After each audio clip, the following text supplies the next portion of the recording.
Hey guys, my name is Mr. Sokowski. I teach AP World and AP Euro. For today, I'm going to be doing a video on a kind of crash course of AP World for you guys. You can find this document on my links below. This will help you know a little bit about some of the stuff that you're going to be asked. I'm going to go through it kind of quickly, but the way to interpret this is that if there's any at marks, meaning these kind of things going forward, if you can kind of see here, that's a major thing to know for AP World, and then you want to kind of go through the rest, just like do a gist of it going forward. I'm going to break it down. It's 65 pages, so it's a lot. But I'm going to break down some of the major things to do and go forward, and then just to give you some help going forward. So here we go. So period 1200 to 1450, this will be the first period for your AP World or WAP. If you see this again, you know that this is something you should really know compared to something you should just kind of go forward and kind of think about. This is a crash course, so it's not going to basically be 100% for everything, but it's going to give you a good gist of going forward. So here you have technology would be one of the things that was prior to the ancient world. Some stuff in the ancient world before the year 1200, where your course starts, you're going to want to know because it's going to be a good contextualization, and or it's going to be a concept that you're going to see throughout your AP course or your AP review. So things like transportation, camel was something for the land-based empires, especially in the sub-Saharan Africa. Metalwork, agriculture, those are all important things that are for prior from the ancient empires that are intertwined into the later on empires starting in the year 1200. Afro-Eurasia is a super important concept to know. You need to know this word. It basically means Africa, Europe, and Asia, and it's basically that area of the world that's sectioned off from the New World, which would be the Americas. The ancient religions going forward, you want to know your major religions of Islam, Judaism, Hinduism, and Christianity. Those are the four ones you really want to know because they become culturally intertwined and later on empires and civilizations. So you need to know them as a background because that's one of the things that you can either relate or contrast in essays or multiple choice questions and so forth. Israelites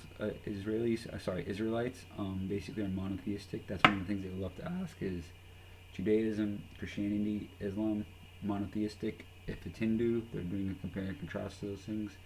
You have the Bible, which would be the Old Testament for the Jewish population, and then the Bible would be including the New Testament for Christianity.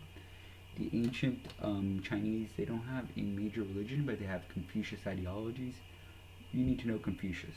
Okay, so Confucius is basically about social relationships and how they can fix the world if you work on your relationships.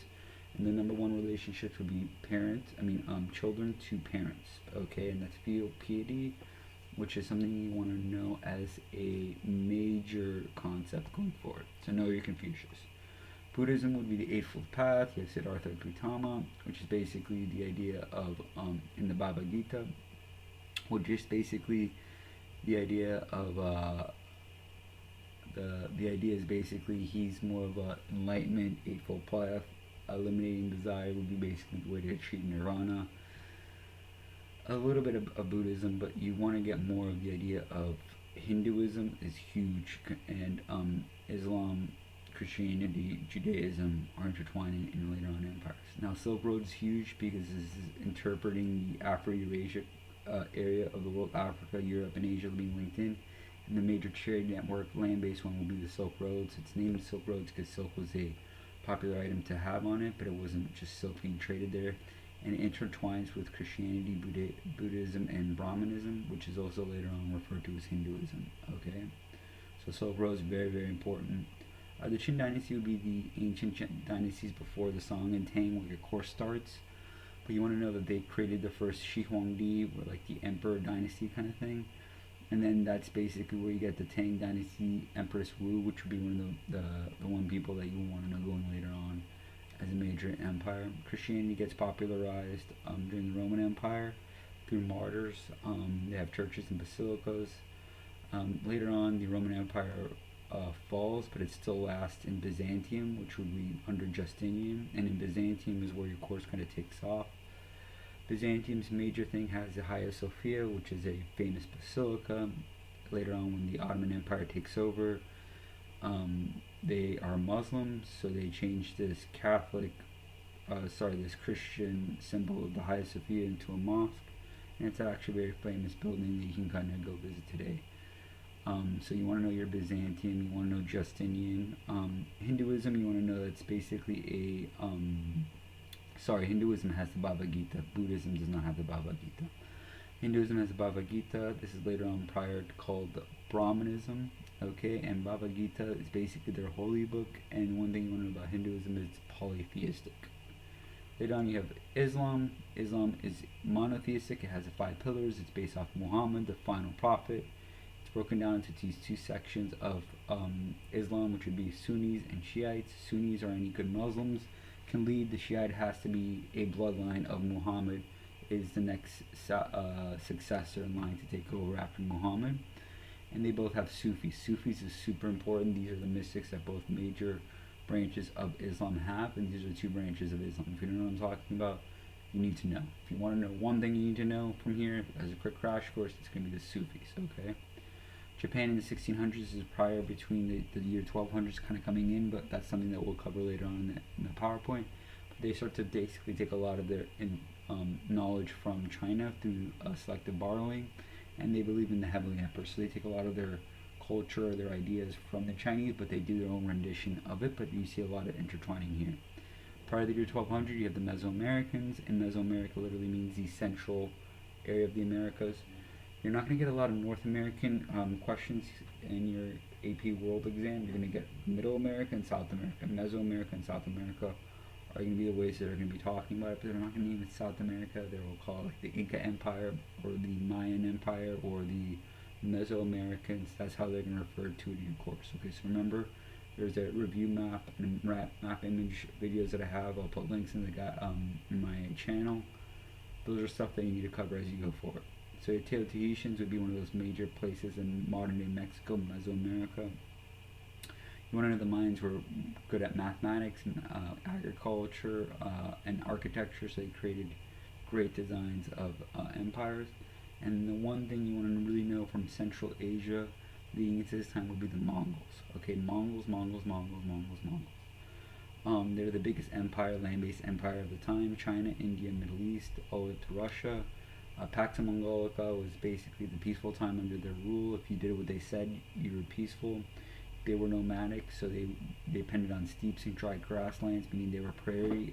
They depended on having their animals graze, so they would go to every grazing spot that they could, and they would travel around where depending on where their animals could eat.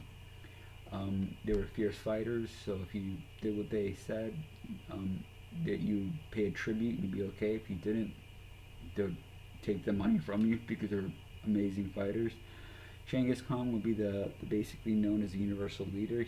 Or Genghis Khan to you guys. So this is like the Khan or the Khan Caliphate, which basically means they are rulers over this area.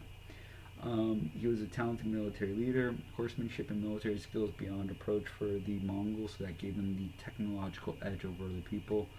Short and compact bow, shoot arrows further, and horseback riding. So militarily, they would take over pretty much anywhere they would encompass. With the Golden Horde would be another one you want to know, which is named for their tents that they had coming over. Mongol organization, Central Asia, tribute payment system, and the Mongols Khans, meaning their control over the area. The Tang and Song dynasties in ancient China, they came up with paper money.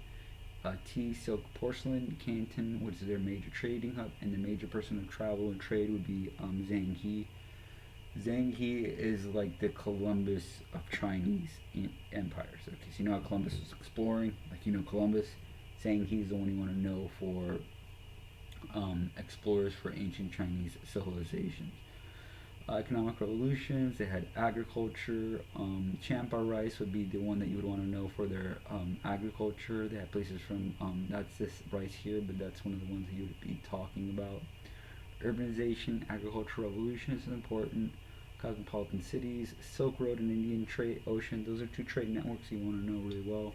Silk Road is a land-based trade network that links Afro-Eurasia. The Indian Ocean Trade Network is a water-based trade network that really links up East Africa, parts of the Middle East, and India. Okay, but they're still in that section of Afro-Eurasia. China-ware gunpowder and type of printing money. This is the idea that during the age of exploration, the Europeans utilize a lot of the ancient Chinese understandings from compasses to gunpowder later on for their empires. Okay, they come up with the first paper money, which is good because that's currency that you could take with you going forward. They influence around them things like Japan was a major influencer of that civilization going forward, but they didn't have things like no foot binding going forward. Neo-Confucius would be one of the major ones you want to know of Confucius ideology, like the 2.0 of Confucius, and that basically believes that familiar with the Buddhist beliefs, and they're kind of like, it's more of a religious aspect of Confucius ideologies intertwined into the Chinese culture. So that'd be like the New Age Confucius ideology. Just some general speakings. You want to know about words like demographic, people in certain areas, how they're linked up through their culture, their religion, their ideas. You want to know migrational patterns from like the Bantu migrations, European, which is in Africa, European peoples, East and Central Asia. So you want to know about those places. And here some major comparisons would be like at this time going in the future, which I'll show you in this later on in another video. We'll be comparing Japanese and European ancient empires, well not ancient empires, but ancient civilizations through their age of feudalism and their decentralized government. Okay, so that's something important there, and I'll talk about what they mean later on. The two greatest travelers of the ancient world that you need to know that might have slipped your brain by now would be Ibn Battuta of Islam and Marco Polo of Europe and Zhang He of China. Those three are the ancient explorers, versions of Columbus, that if you don't know, you need to know just to have in your bag of tricks for this exam, okay? And they basically showed these ancient empires of the world and economic trade networks that were out there of the ancient empires, okay? So it's not just Marco Polo coming on the scene, or sorry, it's not just Columbus coming on the scene. You had Marco Polo from Europe, Zhang He from China, Ibn Battuta from the Islamic Empire, who later on becomes the Ottoman Empire. Okay, super important to know those. Here I'm gonna leave it off here for you guys to do a version of feudalism. This will be the last thing we can talk about here. Feudalism is a decentralized government which is happening in Europe. Feudalism depends on feudalistic contract, which is like a social contract. You think of knights, you think of chivalry, you think of that kind of loyalty kind of stuff. You see movies about it. And that basically is referencing not only a decentralized form of localized government. I mean, decentralized means there's a king, but the king doesn't really have that much power. It's just more of a title. Same thing happens with ancient Japanese history with like the Tokugawas. It was clans of families, but it wasn't really, even though there was technically an emperor, there was not really, he didn't have a lot of power in the essence, he just had the title.